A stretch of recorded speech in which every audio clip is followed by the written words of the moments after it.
And through this third device, I'm making some corn tortitas. Y a través de este otro utensilio, artefacto, estoy haciendo unas tortitas de maíz. Hey, it's challenging. Sí, es un reto.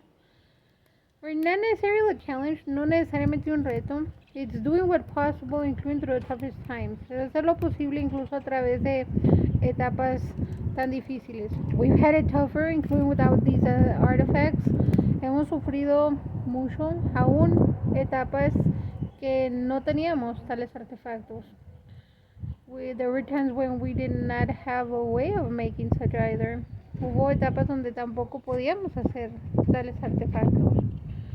Um, Recycling and salvaging has necessary is important, especially through hard times.